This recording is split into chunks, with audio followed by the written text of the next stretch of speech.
재테크가 아니라 가벼운 이야기를 할까 합니다. 라디오 듣듯 들어주세요. 평범한 직장인이었던 제가 경제적 자유를 이루는 과정에서 가장 도움되었던 생각과 행동 5가지를 나눠보려 합니다. 커피값 아껴라, 무조건 투자해라 같은 뻔한 이야기가 아닙니다. 그냥 교과서적으로 본업 열심히 하고 부업 열심히 하고 투자 열심히 했어요 라는 말보다 제가 집중했던 포인트들이 있었습니다. 그 부분을 말씀드리면 세상이 조금 다르게 보일 수도 있고요. 세상 사람들은 보통 경제적 성공을 딱 2가지로만 나눕니다. 첫 번째, 연봉을 수억씩 받는 연봉 킹이 되거나, 두 번째, 내 사업을 차려서 대박을 터뜨리는 사업 성공. 하지만 솔직해져 봅시다. 체력은 예전 같지 않고 아이 키우느라 물리적 시간은 0에 수렴하는 우리 같은 평범한 30대, 40대 부모들에게 첫 번째, 두 번째 길이 현실적인가요? 아닙니다. 지난 영상의 댓글에서 배당 시스템을 완성하면 어떤 걸 하고 싶은가요? 라는 질문에 어느 누구도 그 돈으로 사치제를 산다는 댓글이 없었습니다. 특히 자녀 태권도 화목반과 수목금반의 가격 차이를 물어보지 않는 아빠가 되고 싶다는 분의 댓글을 보면 우리의 바람은 그리 크지 않다는 걸 알 수 있습니다. 그래서 저는 오늘 여러분께 연봉 킹, 사업 성공이 아닌 제3의 길을 제안드립니다. 철저하게 시스템으로 자급자족하는 삶, 제가 지나왔던 바로 패시브 인컴러의 길입니다. 패시브 인컴러가 되려면 도대체 무엇부터 어떻게 해야 할까요? 그 첫 번째 핵심이자 가장 중요한 원리부터 말씀드리겠습니다. 첫 번째는 축적입니다. 칼퇴에서 N잡, 배달, 대리운전 등 이미 나는 2잡, 3잡을 뛰는데 왜 형편이 나아지지 않을까요? 그 부업 대부분이 일회성 수익과 3가지 제약에 갇혀 있습니다. 야근과 편의점 알바를 예시로 들겠습니다. 예시가 쉽게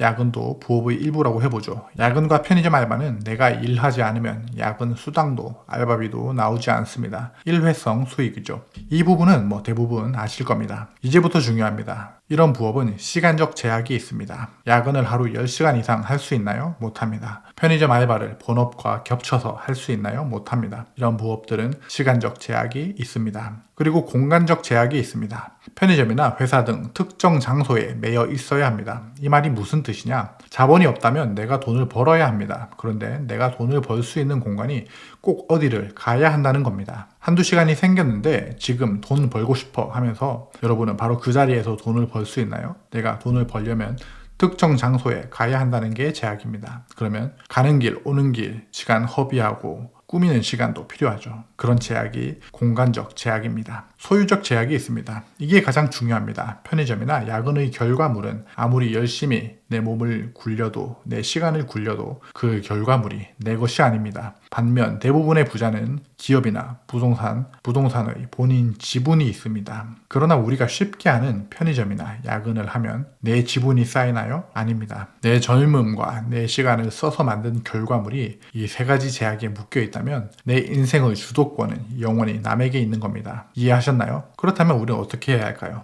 딱 반대로 하는 겁니다. 돈이 일회성으로 일하는 게 아니라 지속적으로 일하고 내가 없어도 알아서 돌아가는 시스템을 설계하는 겁니다. 시간에 제약 없이 24시간 내내 일하고 특정 공간에 구애받지 않는 결과물을 만들며 내 몸과 내 시간을 쓰되 회사나 타인의 소유가 아니라 내 소유로 만들어서 주도권을 완벽하게 내 쪽으로 가져와야 합니다. 내 것이 아닌 것에 시간을 많이 쏟을수록 젊은 날 황금기는 흘러가 버리고 회사 월급에 점차 종속됩니다. 내가 자고 있을 때도 팔리는 전자책, 디지털 에셋, 유튜브, 네프콘 같은 내 소유의 시스템을 만드십시오. 이런 얘기를 하실 수 있습니다. 당장 부업할 시간도 체력도 없는데 어떡하죠? 맞습니다. 이런 것들을 당장 하기 쉽지 않습니다. 시간도 오래 걸리고요. 그렇다면 다른 대안이 있습니다. 본업에서 나오는 수익을 배당 투자에 꽂아 넣는 겁니다. 커피값, 회식, 치킨값 등을 아껴보세요. 이전에도 한번 얘기했지만 셀프 이발, 셀프 세치 염색 하시고 그 돈으로 배당 투자에 꽂아 넣으세요. 할 수 있다면 방금 제가 말한 일회성 수익이 아니고 3가지 제약에서 벗어나는 부업으로 번 돈을 배당 투자에 넣으세요. 그러면 어떻게 됩니까? 내 절약이, 내 본업이, 내 부업의 돈이 배당 투자로 향하고 배당금이 나오는 현금 흐름이 만들어집니다.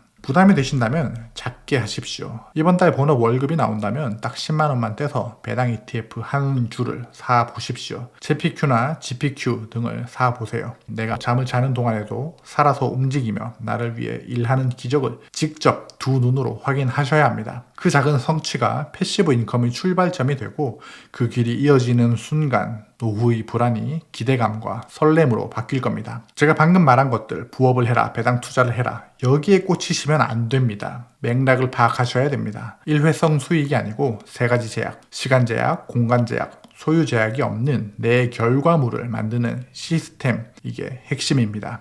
두 번째, 저는 야근을 하지 않았습니다. 제가 직장에서는 일개 직원이지만 퇴근 후 회사 문을 열고 걸어 나오면 저는 CEO가 된다고 생각했습니다. 퇴근 시간 엘리베이터를 타고 1층 로비로 내려와 카드키를 삑 찍고 회전문을 나서며 바깥 공기를 코로 들어 마시는 순간 제 인생의 최고의사 결정자로 전환했습니다. 제 퇴근 시간은 특별한 일이 아니고서야 타협하지 않았습니다. 그렇게 집에 와서 그저 부업 일을 묵묵히 했습니다. 게임업계 특성상 야근이 빈번합니다. 그러나 저는 그냥 아침에 2시간, 3시간 빨리 오는 것으로 대신했습니다. 그렇게 제 밤 시간은 오롯이 제 것이 되었고 그 시간을 제 미래를 위해 쓸 수 있었습니다. 투자에서 가장 중요한 건 돈을 불리기 위한 시드머니, 즉 종잣돈입니다. 그러나 종잣돈이 없다면 어떨까요? 그러면 내가 가지고 있는 것으로 만들어야겠죠? 내 몸과 시간으로 종잣돈을 만들어야 합니다. 특히 퇴근 후의 시간은 제 3의 길을 만들기 위한 유일한 종잣 시간이 됩니다. 그 종잣 시간을 회사의 미래나 일회성 수익에 쓰는 게 아니라 두고두고 내 미래에 영향을 끼칠 것에 투자하세요. 이렇게 종잣 시간을 확보했다면 이제 그 귀한 시간에 무엇을 해야 할까요? 여러분들이 본업을 준비하실 때 혹은 부업을 준비하실 때 이 질문을 스스로에게 분명 해 보셨을 겁니다. 내가 좋아하는 걸 해야 하나? 잘하는 걸 해야 하나? 비슷한 질문으로 좋아하는 걸 해야 하나? 돈 잘 버는 걸 해야 하나? 제 경험을 말씀드리겠습니다. 제가 대학 다니고 취직할 즈음에 은행, 공기업이 최고의 직장이었습니다. 한번 생각을 해봤습니다. 은행 창구에 앉아 고객들 통장을 개설해주고 대출을 해주는 게 나와 어울리는지, 주민센터에서 동네 주민들 인감증명서를 뽑아주고 응대하는 것도 상상해 봤습니다. 상상이 되지 않더군요. 가만히 10년, 20년 동안 그렇게 나이 드는 건 엉덩이에 좀이 쑤셔서 잠시도 가만히 있지 못했을 겁니다. 물론 누군가는 그 뻔하고 안정적인 삶이 정답이라고 할 겁니다. 하지만 제 인생에서 그건 안전하게 서서히 죽어가는 길이었습니다. 저는 제 영혼이 갉아먹히는 그 길을 단호하게 거부하기로 했습니다. 남들이 뭐라 하든 제가 좋아하는 걸 하기로 했습니다. 애니메이터가 되기로 했습니다. 지금이야 게임 업계는 대기업들도 있고 복지도 좋지만 제가 애니메이터를 선택했을 당시에 영상, 게임, 애니메이션 업계는 한마디로 3D 업종이었습니다. 야근에 박봉에 애니메이션이나 게임에 대한 인식도 어린 애나 하는 놀이라고 취급받았습니다. 야근, 짠 월급, 40대의 빠른 정년까지 미래를 생각하면 무엇 하나 제대로 된 구석이 없는 업계였습니다. 그런데 저는 좋았습니다. 3D Max라는 프로그램을 활용해 가만히 있는 캐릭터를 내가 뼈대를 잡고 움직이면 서서히 움직였습니다. 캐릭터의 생명력을 불어넣는 작업이 좋았습니다. 제가 지금 하고 있는 유튜브도 마찬가지입니다. 제가 주식 공부를 하던 걸 억지가 아니라 와, 이렇게 이해하면 되게 쉽게 이해가 되구나, 이건 꼭 알아야 되네 했던 것들을 기록하고 내가 이해했던 걸 유튜브로 구독자분들에게 알려주니 재미가 있었습니다. 그리고 같은 곳을 걸어가는 사람들이 주변에 생기니 또 외롭지 않았고요. 좋아하는 걸 하십시오. 그건 20대가 아니라 30대, 40대, 50대에도 통하는 진리라고 생각합니다. 좋아하는 걸 하면 즐겁습니다. 즐거우면 일처럼 느껴지지 않습니다. 일처럼 느껴지지 않으면 오래 할 수 있습니다. 오래 하면 상위 10%가 됩니다. 나머지 경쟁자들은 다 떨어져 나갑니다. 재미있으면 그게 취미입니다. 일이 재미있으면 일이 취미가 됩니다. 내가 좋아하는 일을 직업으로 하면 월급이 보너스가 됩니다. 난 놀다가 가는데 돈을 주네? 완전 꿀입니다. 그런데 세상은 내가 좋아하는 것을 추구하는 걸 꺼려합니다. 사회가 선호하는 직업을 내 선망의 대상이라고 여기는 사람들이 있습니다. 나의 선호도와 사회에서 말하는 선호도는 분명 다릅니다. 개인적으로 생각하건대 특히 한국에서는 재미를 너무 과소평가합니다. 재미있는 게 얼마나 장점이 많이 있는지 생각하면 놀랍습니다. 이렇게 말하면 이렇게 질문하는 사람이 분명히 있습니다. 내가 좋아하는 게 뭔지 모르겠다. 그럴 땐 어떻게 해야 하나요? 내가 좋아하는 거를 아직 못 찾았으면 싫은 걸 제거하십시오. 삶의 질이 분명 나아집니다. 직접 경험하거나 은행원이 되거나 주민센터에 앉아있는 내 모습을 상상해 보십시오. 주변에 본인이 생각하는 업을 가진 사람에게 물어보십시오. 주변에 그런 업을 가진 사람이 없다고요? 유튜브에 웬만한 직업은 다 있습니다. 댓글을 정성스럽게 달기만 하면 좋은 이야기를 많이 들을 수 있습니다. 좋아하는 거 찾으십시오. 저는 좋아하는 것을 했고 오래 했습니다. 본업을 좋아했고 본업을 오래 했습니다. 부업을 좋아하게 되었고 부업도 마음 편하게 하니 오래 할 예정입니다. 여러분도 나이와 상관없이 좋아하는 걸 찾으십시오. 이렇게 내가 좋아하는 일로 부업과 시스템의 방향을 잡았다면 이제 흔들리지 않는 기준이 필요합니다. 저는 자유가 너무 좋은 사람입니다. 저는 나와 깊은 유대감이 없는데 감놔라 배나라 하는 걸 싫어하는 사람입니다. 직장인일 때도 정장이나 유니폼이 아니라 반바지가 좋았고 수직적인 관계가 아니라 내 의견과 근거를 전달할 수 있는 자유롭고 수평적인 관계가 좋았습니다. 왜 이런지를 곰곰이 생각해 봤습니다. 왜 나는 자유를 좋아할까? 왜? 라는 질문을 하는 제 성향과 연관이 있었습니다. 내가 왜 이 일을 해야 하는지 알면 일이든 취미든 재미있었습니다. 그리고 근본적인 해결책도 생각해 더 나은 해결책을 제시할 수 있다고 믿었습니다. 그런 자유로움이 좋았습니다. 이런 자유로움을 얻으려면 내 마인드와 신체가 자유로운 환경에 놓여 있어야 합니다. 그리고 아시다시피 자유롭다고 해서 망나니와 동의어가 아닙니다. 자유에는 분명한 책임도 동반됩니다.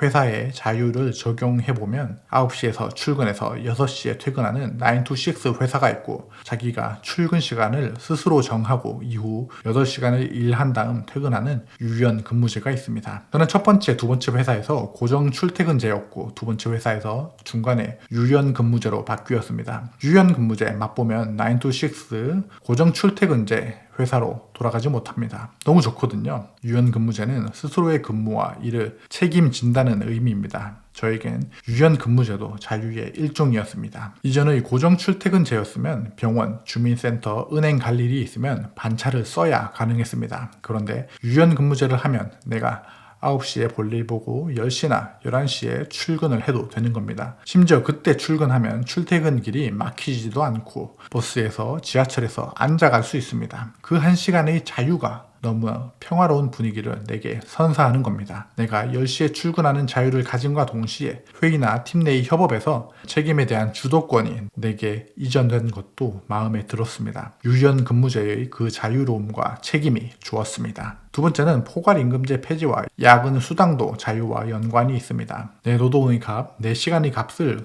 스스로 귀하다고 생각했고 그에 따라 대가를 받아야 한다고 생각했습니다. 내 젊은 날 시간이 대가 없이 흘러가서는 안 된다는 마인드가 가장 컸습니다. 그런데 두 번째 회사를 다닐 때 포괄임금제가 폐지되고 야근 수당이 나오는 겁니다. 그때 내 자유를 맞바꾼 대가가 돈으로 나오자 내 자유가 더 크게 와닿았습니다. 그러나 제가 말한 유연 근무제와 야근 수당은 제한된 자유였습니다. 저는 주 5일 일하고 2일 쉬는 삶이 아니라 주 7일을 자유롭게 지내고 싶었습니다. 그 말은 회사 밖을 벗어나서도 생존하고 나와 내 가족의 삶을 영위할 수 있어야 한다는 말입니다. 그렇게 저의 자유 열망은 무엇보다 컸습니다. 그리고 내가 원하는 그 자유를 얻으려면 경제적 자유가 필연적으로 이루어져야 했습니다. 이렇게 내 우선순위가 확고해지고 남의 눈치를 보지 않게 되면 마지막으로 마주하게 되는 관문이 하나 있습니다. 저 사람은 왜 이렇게 팍팍하게 살아? 환상감자님은 왜 그렇게 심심하게 살아요? 라는 비웃음을 견뎌야 합니다. 저는 회사에서 완벽한 바보가 되었습니다. 동료들이 퇴신 연예인 가십, 유행하는 밈을 얘기할 때 저는 점심시간에 혼자 밥을 먹으며 자기 개발서 오디오북을 듣고 컨텐츠를 만들고 배당 수익률을 계산했습니다.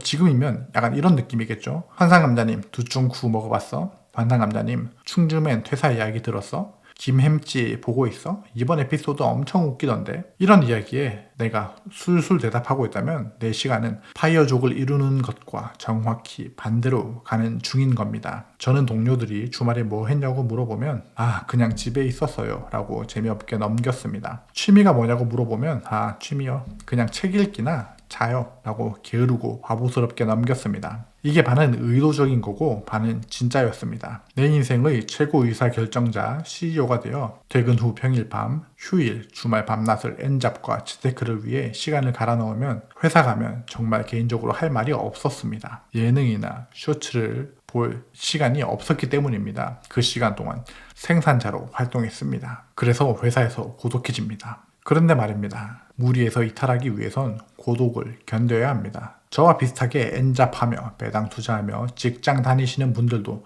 남들 눈엔 유행도 모르는 인생 재미도 잘 모를 것 같은 찌질이처럼 보일 수 있습니다. 그리고 스스로가 찌질이처럼 보이기도 합니다. 하지만 이거 하나는 확실합니다. 고독은 잠깐이면 됩니다. 남들이 오해하고 알아주지 않는 그 고독한 시간들이 차곡차곡 쌓여 거대한 숲을 이룹니다. 그리고 그 잠깐의 고독이 앞으로 남은 수십 년 동안 나와 내 사랑하는 배우자 아기 감자를 평생 배불리 먹여 살리는 가장 든든한 자양분이 됩니다. 이렇게 잠깐의 바보는 평생의 자양분이 됩니다. 모든 사람에게 좋은 사람이 되기를 포기하면 가장 사랑하는 사람에게 집중할 수 있습니다. 저는 그 자긍심 하나로 버텼고 결국 빠른 조기 은퇴로 인생을 증명해냈습니다. 연봉 킹이 될 수도 다 사업 대박을 낼 수 없는 30대, 40대에게 현실적으로 가능한 패시브 인컴러라는 제3의 경제적 자유에 대한 제 경험이었습니다. 경제적 자유를 이루기 위해 도움이 되었던 5가지를 요약해 보겠습니다. 첫 번째, 시간적, 공간적, 소유적 제약을 박살내는 패시브 인컴을 만드십시오.